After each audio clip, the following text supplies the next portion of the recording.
నమస్తే అండి, బాగున్నారా?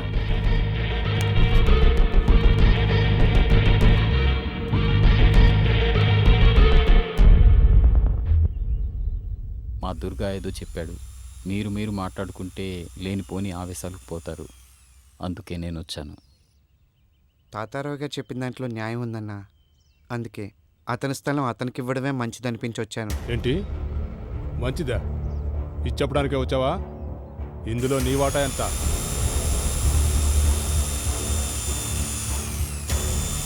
నేను మాట్లాడుతున్నానుగా, నువ్వేం పట్టించుకోదులారా. అతనికి అన్యాయం జరగకుండా చూసుకునే పూచి నాది. నువ్వు వెళ్ళు, నేను చూసుకుంటా.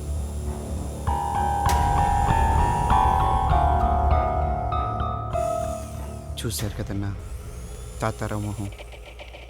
అందుకే ఆ న్యాయం ఏదో నా ముందే చేయండి, నేను ఇక్కడే ఉంటాను. అంటే సెటిల్మెంట్స్ ఎలా చేయాలో మాకు తెలీదా? చందో,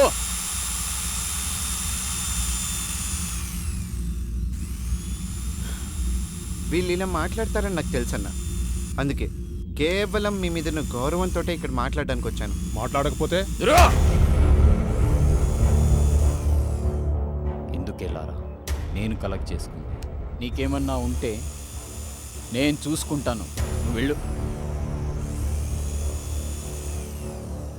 అన్నా, ఇలా అడుగుతున్నాను ఏమనుకోవద్దు. ఇందులో మీ వాటా ఏమన్నా ఉందా? రేయ్, మా బావకే వాటా ఉంటే చందు,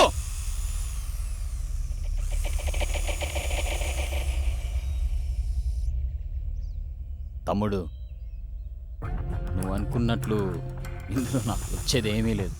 ఈ ఇష్యూ నుంచి నిన్ను దూరంగా ఉంచుతానని ఎమ్మెల్యే గారికి మాట ఇచ్చాను. మళ్ళీ చెప్తున్నాను, తాతారావుకి అన్యాయం జరగకుండా నేను చూస్తాను. ఇంతటితో ఈ ఇష్యూ వదిలే. కుదరదన్నా. నేను చెప్పాను కదా బావా, ఈ స్థలాన్ని కొట్టేయాలని వీడు మంచి స్కెచ్తో వచ్చాడు. ఆహా, అలాగా? నీ స్కెచ్ ఏంటో కూడా నాకు తెలుసు. మీరిద్దరూ ఎమ్మెల్యే బినామీలని తెలుసు. ఆ స్థలం కొట్టేసి అక్కడేదో షాపింగ్ కాంప్లెక్స్ కట్టాలనుకుంటున్నారని తెలుసు.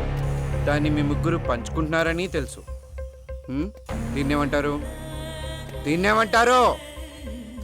దేనికైనా న్యాయం అనేది ఒకటి ఉంటుందన్న. లారా, ఎవరో పోలీసులు కోర్టులు చేయాల్సిన న్యాయాన్ని మనం చేయాలనుకోవడమే అన్యాయం. మనకు న్యాయం గురించి మాట్లాడే అర్హత లేదు. ఇక్కడున్నది బలాబలాలే. నీకు బలం ఉంటే నువ్వు బతుకుతావు, నాకు బలం ఉంటే నేను బతుకుతాను, అంతే. బతకడం అనేది పక్కన పెడితే, పోలీసులు కోర్టులు సరిగ్గా ఉంటే నువ్వు నేను ఇప్పుడు ఇలా మాట్లాడుకునే అవసరం ఉండేది కాదన్నా. మాటలెందుకు లారా? నీకెంత కావాలో చెప్పు, నేను ఇస్తాను.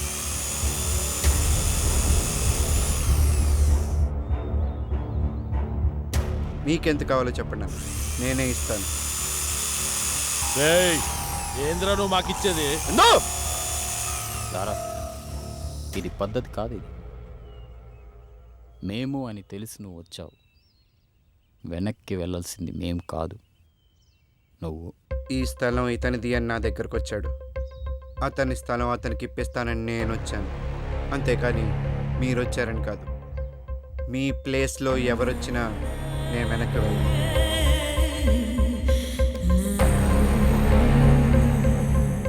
మీరు చెప్పింది నిజమేరా, మాటలతో వినడు. మావాడు చెప్పింది నిజమే అన్న. బామ్మర్దల ముసుగులో బాగానే సెటిల్మెంట్లు చేస్తున్నావు. లారా, నీతో మాట్లాడడం ఇదే చివరిసారి. నువ్వు తప్పుకుంటున్నావా లేదా?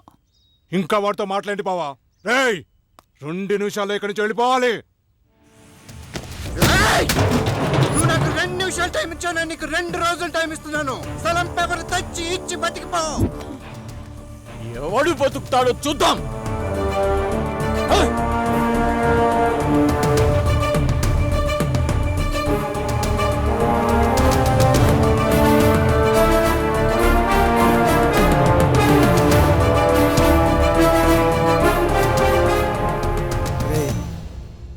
మాటిన్రా, ఆ మనీతో పెట్టుకొని తప్పు చేస్తున్నావురా.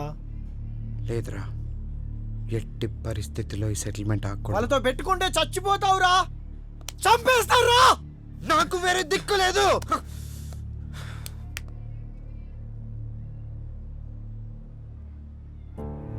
ఎవరెవరి కోసం సెటిల్మెంట్ చేశా, నన్ను ఎలాగో బతకనివ్వరు. కానీ నేను ఎప్పుడు చచ్చిపోతానో నాకే తెలియని పరిస్థితి. నాకేమైనా అయితే పూర్ణ దిక్కులిందైపోతుంది. నేను తనకేం కాని రోజే తన ప్రాణాలకి తెగించి నన్ను కాపాడిందిరా. నా ప్రాణాలు పోయేలోపే తనకేదో ఒకటి చేయాలి.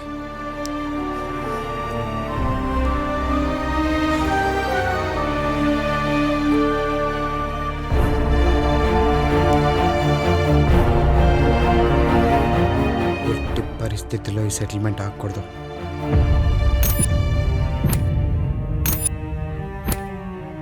వాడు మనకి 2 రోజులు టైం ఇచ్చాడు, మనం వాడికి ఒక్కరోజే టైం ఇస్తున్నాం.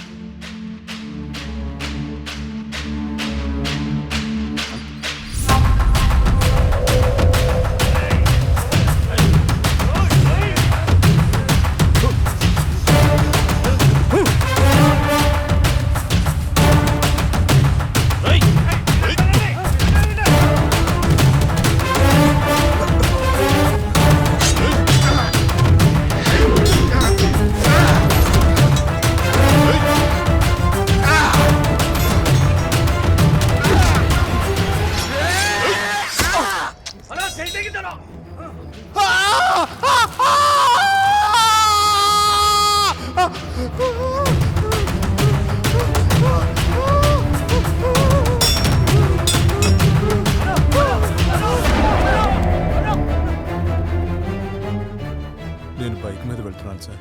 వెనక నుంచి ఒక ఆటో వాడు స్పీడ్గా వచ్చి గుద్దాడు. నేను బండితో సహా కింద పడిపోయాను. పైకి లేచి వాడి మీద సీరియస్ అయ్యాను. వాడు నాతో కలపడ్డాడు. ఈలోపు ఆటోలోంచి ఇంకొకడు కత్తి తీసి నా చెయ్యి నరికేశాడు. అంతవరకే నాకు గుర్తుంది సార్. అంతేనా? అంతేనా మణి? అదే రాసుకుంటాం. ముదురుతున్న ముఠా కక్షలు. సిటీలో రౌడీ షీటర్లు మనీ లారాల మధ్య గ్యాంగ్ వార్ రాచుకుంటుంది. దీంట్లో పొలిటికల్ ఇన్వాల్వ్మెంట్ కూడా ఉన్నట్టు తెలుస్తుంది. అదే నిజమైతే పెద్ద ఎత్తున గ్రూప్ హత్యలు జరిగే అవకాశం ఉందని తెలుస్తుంది. సిటీలో రౌడీస్ అని సిన్సియర్ గా కంట్రోల్ చేస్తున్న ఏసీపీ రాజేంద్ర దీనిపై ఎలాంటి చర్య తీసుకుంటాడోనని అందరూ ఆసక్తిగా ఎదురు చూస్తున్నారు. అరెస్ట్ చేసి జైల్లో పెట్టిన ఈ గొడవలు ఆగేటట్లేవు సార్. ఎగ్జాక్ట్లీ. అందుకే ఇద్దరిలో ఎవరిని అరెస్ట్ చేయొద్దు. ఇద్దరిలో ఎవరు దొరికితే వాడిని ఎన్కౌంటర్ చేసేసాయి. దాంతో మిగతా వాడు దారికి వస్తారు. నిజమైన చట్టం మీద జనానికి నమ్మకం లేనప్పుడు జనానికి తెలిసిన చట్టాన్ని అప్పుడప్పుడు చూపించాలి. లేదంటే పబ్లిక్ సఫర్ అవుతారు. Okay sir. మావా, ఎక్కడికి వెళ్ళావురా నువ్వు? 2 రోజుల నుంచి పూర్ణ ఏం తినట్లేదు. చంపేద్దాం అనుకుంటున్నావు అమ్మాయిని? అది కాదురా, పోలీసులు నా ఫోన్ ట్యాప్ చేస్తున్నారు, అందుకే స్విచ్ ఆఫ్ చేశాను. ముందు ఫోన్ పూర్ణకి ఇవ్వు. హలో లారా, నీకేం కాలేదు కదా? నాకేం కాలేదు, నువ్వేం భయపడద్దు. నన్ను కూడా నీతో పాటు తీసుకెళ్ళిపో, లేదంటే నేను ఇక్కడే చచ్చిపోతా. పూర్ణ, ఎల్లుండి హోలీ పండుగ, ఆ రోజు వస్తాను. నువ్వు రావు. నాకు రావనే మొత్తం చెప్పాడు. ఏం చెప్పాడు? నా కోసమే డబ్బు కూడా పెడుతున్నావు. నువ్వు లేని డబ్బు నాకొద్దు, నన్ను నీతో తీసుకెళ్ళిపో. పూర్ణ, ఏడవద్దు, ఏడవకు పూర్ణ. హోలీ పండుగ రోజు ఖచ్చితంగా వస్తాను, నీ కోసమే వస్తాను, సరేనా?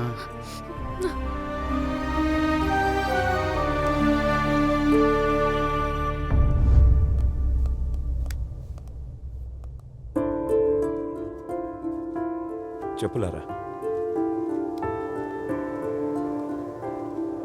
పరిస్థితి నీకు తెలిసిందే కదన్నా. ఈ టైంలో ఏదన్నా పొలిటీషియన్ సపోర్ట్ ఉంటే. ఈ టైంలో పొలిటికల్ సపోర్ట్ అంటే చాలా కష్టం. అయినా లారా, ఏ పొలిటీషియన్ అయినా నిన్ను కేసు నుంచి తప్పించగలడు కానీ నీ చావు నుంచి తప్పించలేడు. జైల్లో సాధువుని చూసావుగా, పగంటే అలా ఉంటుంది. మద్దల చెరువు సూరి, మొద్దు సీను, పరిటాల రవి వీళ్ళని ఏ పొలిటీషియన్ అయినా కాపాడగలిగాడా? ఎందుకంటే వాళ్ళ ఈ పాలిటిక్స్ కాదు, కక్షలు. ఈ పొలిటీషియన్స్ మీద పబ్లిక్ ప్రెషర్ పడిందనుకో, ఈ లారా ఎవడో మాకు తెలియదంటారు. అసలు రౌడీ అంటేనే నలుగురిని భయపెడుతూ బతకడం, నలుగురికి భయపడుతూ చావడం. ఇలా అంటున్నానని ఏమనుకోదు తమ్ముడు. నువ్వు సైరన్ని కొట్టిన రోజే నీకు ఈ పరిస్థితి వస్తుందని నాకు తెలుసు. అప్పుడు చెప్పినా వినలేని పరిస్థితి నీది, ఇప్పుడు ఏం చేయలేని పరిస్థితి నాది. నీకేగా తమ్ముడు, మళ్ళంటోళ్ళెవ్వరికైనా ఇదే పరిస్థితి వస్తుంది. ఇది తప్పు అని చెప్పడానికే ఇలాంటి విగ్రహాలు కడతారు. అయినా మనం మారం. మని కూడా నీలాగే ఎవ్వడికి భయపడ్డావు. పోలీసులంటే అస్సలు భయం లేదు. అందుకే ఎమ్మెల్యే ప్లాన్ చేసి మరీ నీ మీదికి పంపాడు. చూడు తమ్ముడు, నా మాటిని డైరెక్ట్గా మణితో కాంప్రమైజ్ చేసుకో. ఎవ్వరిని నమ్మద్దో, నన్ను కూడా. జాగ్రత్త తమ్ముడు, వస్తా.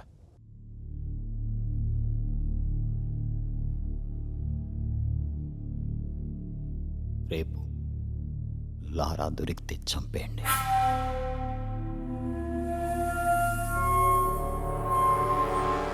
దొరక్కపోతే మీరు 4 టీములుగా విడిపోండి.